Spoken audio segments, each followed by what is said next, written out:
મગફળી આગ કાંડને લઈને નાફેડના ડાયરેક્ટર મોહન કુંડારિયાનું નિવેદન, જે જવાબદાર હોય તેની સામે એક્શન લેવાની નાફેડની તૈયારી। આગનું કારણ જાણવા પોલીસ અને કલેક્ટરને પત્ર લખ્યો છે। સેન્ટ્રલ વેરહાઉસનું ગોડાઉન નાફેડે ભાડે રાખેલું હતું, જે આગ લાગી હતી। આ મગફળી આગકાંડને લઈ અને નાફેડના ડાયરેક્ટર મોહન કુંડારિયાનું નિવેદન સામે આવ્યું છે। તેમણે કહ્યું છે કે જે જવાબદાર હોય તેની સામે એક્શન લેવા માટે નાફેડે તૈયારી બતાવી છે। આગનું કારણ જાણવા માટે પોલીસ અને કલેક્ટરને પત્ર લખવામાં આવ્યો છે। સેન્ટ્રલ વેરહાઉસનું ગોડાઉન નાફેડે ભાડે રાખ્યું હતું, જ્યાં આ વિકરાળ આગ લાગી હતી।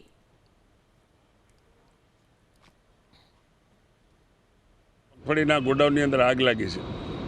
આ મગફળી સરકારની ગાઈડલાઈન મુજબ ખેડૂતોની ટેકાના ભાવે ખરીદેલી મગફળી હતી।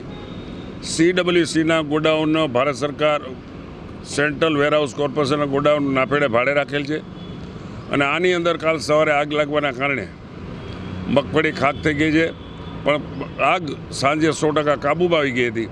અને કઈ રીતે આગ લાગી છે એના કારણો જાણવા માટે સેન્ટ્રલ વેરહાઉસ કોર્પોરેશન હોય કે નાફેડ હોય, બે કલેક્ટરશ્રી અને પોલીસ ખાતાને પત્ર પણ લખ્યા છે કે તાત્કાલિક આની તપાસ થાય અને આગ લાગવાના કારણો જાણી અને જે કોઈ હોય એના ઉપર એક્શન લેવામાં આવે, એના માટેની નાફેડની તમામ તૈયારીઓ છે।